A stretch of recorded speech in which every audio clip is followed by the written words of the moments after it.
Hello guys! Hello Pisces! Welcome dito sa aking channel, Kapalaran 888. Welcome! Alamin natin Pisces kung ano ang message, guidance, energy, kapalaran para sa inyong lahat.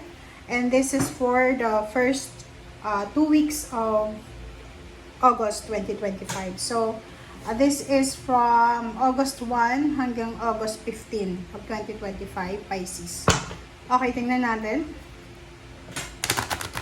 Ano ba ang messages? Ano ba ang energy? Ano ba ang pwedeng gabay para sa'yo, Pisces? Okay.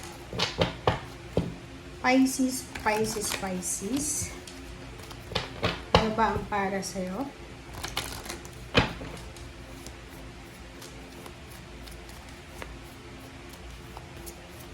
Sa mga bago kong subscribers, please like, share, and subscribe kung gusto nyo ang mga reading dito.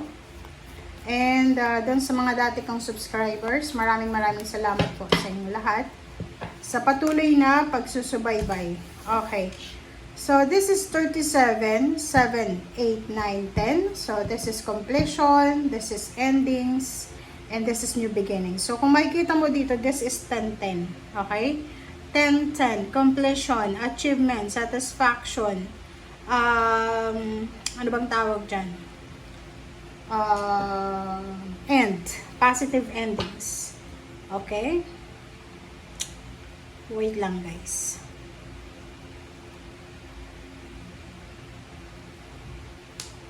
Okay. Okay, so Pisces, number 37 and number 10. Sa poverty na to, sinasabi ng baraha sa'yo, Pisces, na posibleng merong mga Pisces na marami kang pinagdaanan na financial problems.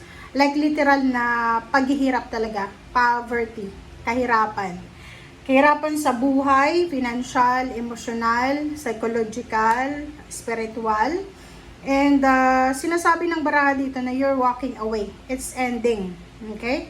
So, halimbawa, Pisces na for almost 10 years or 10 months na hirap ka sa pagmamanage ng iyong salapi, sinasabi ng baraha sa'yo dito na this first 2 weeks of August is parang this is awakening, this is endings, positive endings and new beginnings, yung parang alpha and omega, Phoenix rising from the ashes. Yung kailangan magtapos. So, isa sa posibleng magtapos by the end of July is yung kahirapan nyo. So, maybe yung ibang Pisces na unemployed, posibleng makatagpo ng trabaho, makakuha ng trabaho. Kung may mga emotional problems ka, posibleng mag-heal na siya. So, this is endings. Positibong pagtatapos para sa pagsisimula. And Phoenix rising from the ashes is 10. So, sinasabi ng baraha Pisces na aarangkada ka. Kumbaga, kung ano man itong magtatapos, okay lang magtapos yan kasi hindi yan maganda. But, etong journey na to, sinasabi na you need to prepare. So, starting August 1 onwards, maybe until December, until 2026, 27, nakikita ko sa'yo dito yung preparation. So, maybe you're preparing for movement, relocation, travel, change of residence, change of address, work address. Basta maraming pagbabago dito. So maybe you're preparing for the paperwork, documents, mga gamit, parang yun, nilalagay mo sa mga kahon, sa bag, sa luggages, or posibleng nag-clutter or declutter ka na para mag-donate ng mga damit or mga gamit nyo na hindi nyo na kailangan. So yung dalawang barahang ito ay napakaganda kasi sinasabi ng barahan na may posibleng incoming personal growth, development, and new beginnings. Diba? And sinasabi ng barahan sa'yo na kung ano man tong direksyon na gusto mong tahakin dito, maybe this is the right path toward spiritual awakening or self-discovery, you need to trust your intuition, okay? And embrace opportunities for positive change. Okay? So, 10-10, so perfect number siya eh. 'Di ba? Yung parang accomplishments. So, sinasabi ng baraha sa'yo dito na eto yung sign, eto yung synchronicities eh. Parang sinasabi sa'yo na pinapahiwatig ng baraha, ng iyong spiritual helpers, that you are manifesting your desires and achieving your goals. Okay? Or maybe this is an encouragement para sa iyo na maging positibo and optimistic. Okay? And at the same time, sinasabi ng baraha sa iyo dito na mag-focus tayo sa ating personal and spiritual na progress. Okay? Huwag tayong masyadong against the flow. So, kung ano yung magbabago, kung ano yung mga bagong experiences, i-grab natin yung opportunity na yan. And yun, learn from your past. Dito, yung past, yung mga panahon na hirap ka. Like for example, yun nga sabi ko, may mga iba sa inyo na nakaranas ng financial problems, emotional problems. Gamitin mo yun as lesson. Okay? Para sa pag-move forward mo sa journey na yan na tatahakin mo. Okay? This one is new beginning siya, 'di ba? This is new beginnings and initiative. So, 'yun. Talagang meron kang sisimulan. Starting August 1, meron kang sisimulan. This one para talaga to sa pagmamanifest mo ng mga pangarap mo sa buhay. Okay? And huwag kang matakot because you have the power to manifest your desires and achieve your goals. And manatili lang tayong tiwala sa kakayahan natin. Okay? And make sure na yung action natin and yung plano ay parang resonated sa bawat isa. Okay? Kasi yung sabi ko sa'yo, be positive lang. And yun, sinasabi ng baraha sa'yo dito na you're in alignment. You're in alignment para sa kung ano man na mga life purpose natin sa buhay and destiny. And huwag kang matatakot if you are confused. Like for example dito, may gustong lumipat ng bahay, lumipat ng bansa, lumipat ng trabaho, and you're not sure. Pwede kang mag-pray, humingi ka ng tulong sa ating Panginoon para sa guidance and support na kakailanganin mo. Okay? So just pray, invoke angels, archangels, tanungin mo sila kung tama ba tong direksyon na tinataha ko. Parang ganun, guys. Alright.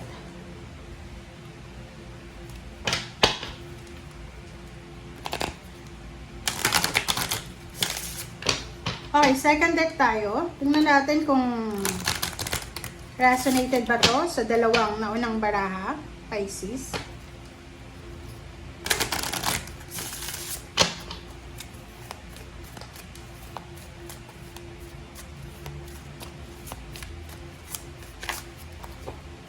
Okay.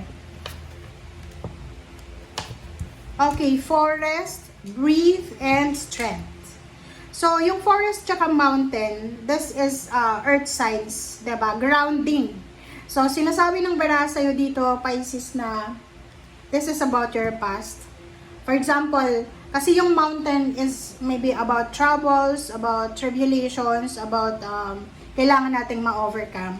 And because of your strength, di ba? Like for example, nagkaroon ka ng problema sa pera. And because of your hard work, because of your determination and motivation, yun, nakaalis ka sa mountain na yan, sa mahirap na situation na yan.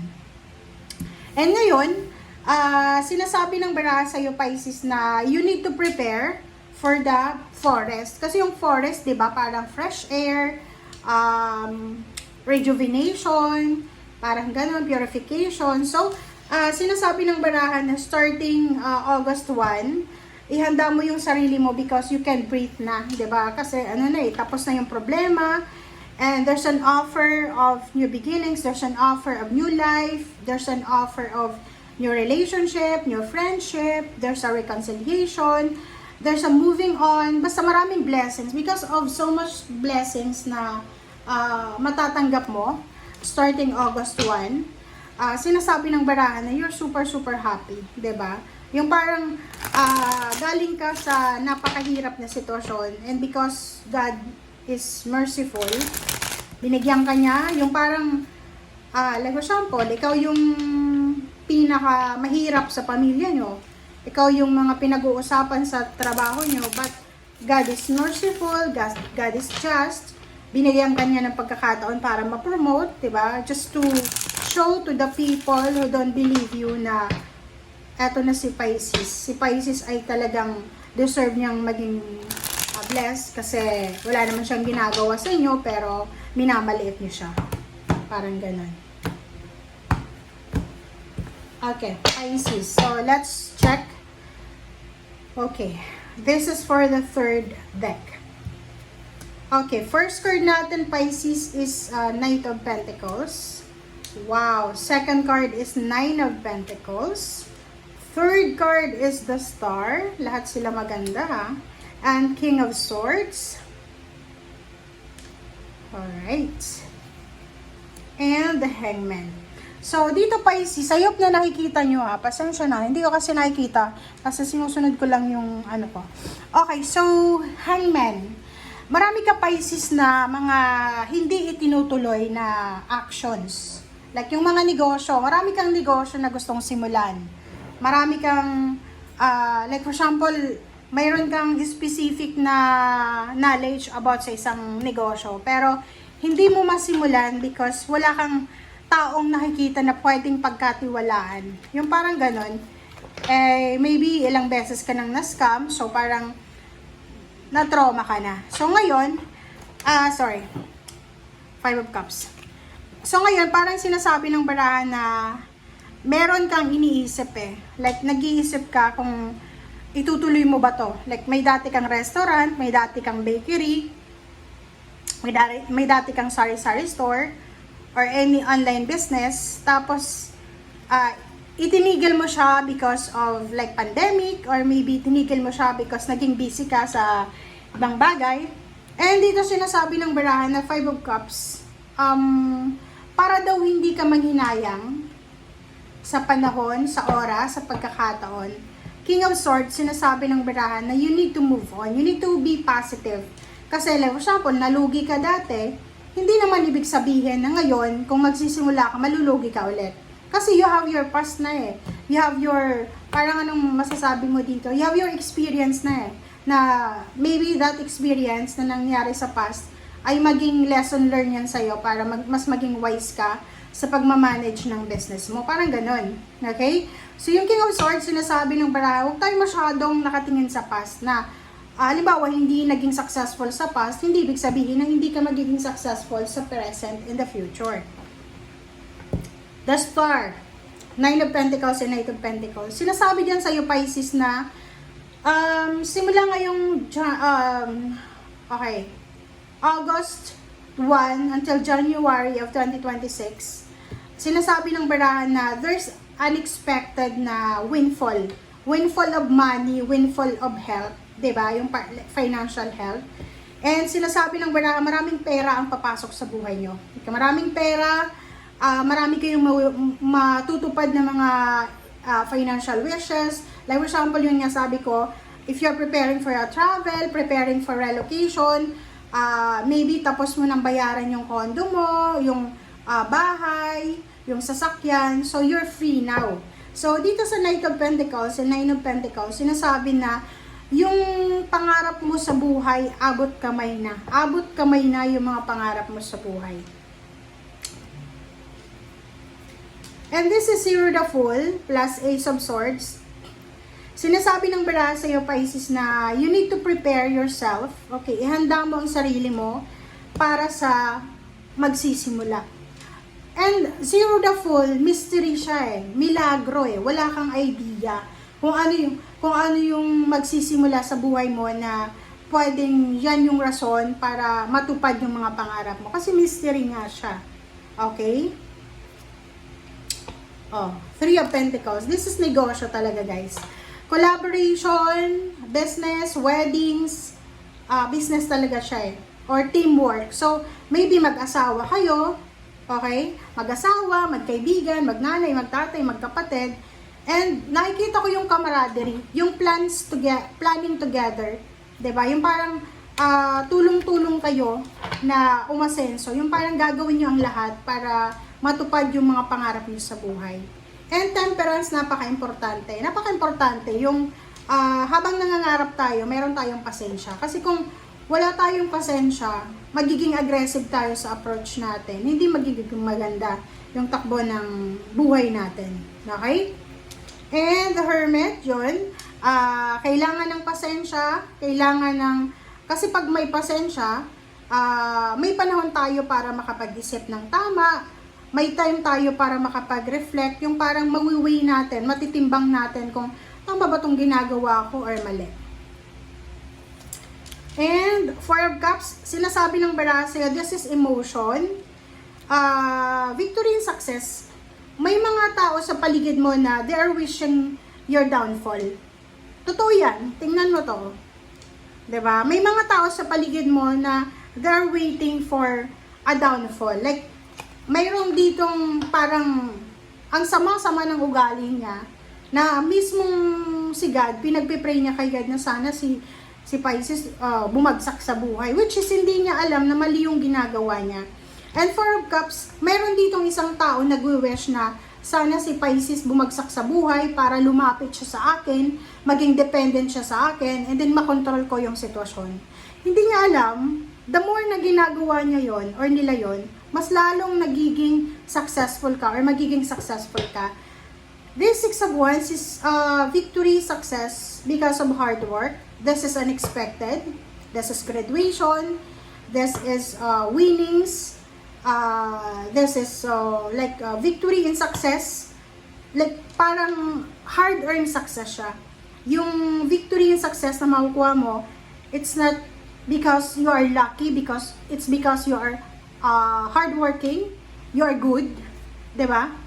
And Seven of Wands, sinasabi ng Baraha Pisces na kailangan mong bantayan ang mga blessings mo.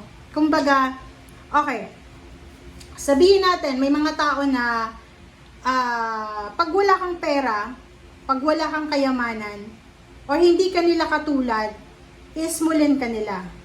Pero once na meron ka ng pera, kaiingitan ka nila.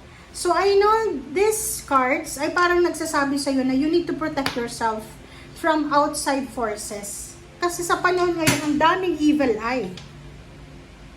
'Di ba? Ang daming mga tao na hindi sila masaya sa success ng iba. So, wini-wish nila na parang, like, eto yung iba, yung miserable yung buhay, gusto nila pantay-pantay. Yung iba naman, may pera na, may trabaho, pero naiinggit pa rin sa'yo, di ba? So, sa barahan mo ngayon, sinasabi ng barahan sa'yo dito, Pisces, na gawin mo lang kung ano yung nararapat because you will receive unexpected and expected success in the near future. And alam mo sa sarili mo na these blessings na ini-expect mo or unexpected man siya, ay deserve mo yan eh. Lalo yung mga expected blessings mo. Kung nag-iipon ka ng pera for the travel, for the new house, for the new beginnings, deserve mo yan, 'di ba? Hindi ka naman tumambay, hindi ka naman natulog araw-araw. So nakikita ko sa'yo dito na sobrang ligaya. Yung parang nanalo ka sa loto, yung pakiramdam na gano'n na feeling mo, ikaw yung favorite ni God. 'Di ba yung ganon? Yung parang feeling mo pagkagising mo sa umaga, sobrang ganda ng gising mo eh. Kasi lahat ng gusto mo nakuha mo eh. And even yung mga hindi mo ini-expect na para sa'yo, mapupunta sa'yo. Okay? Thank you guys for watching. Bye!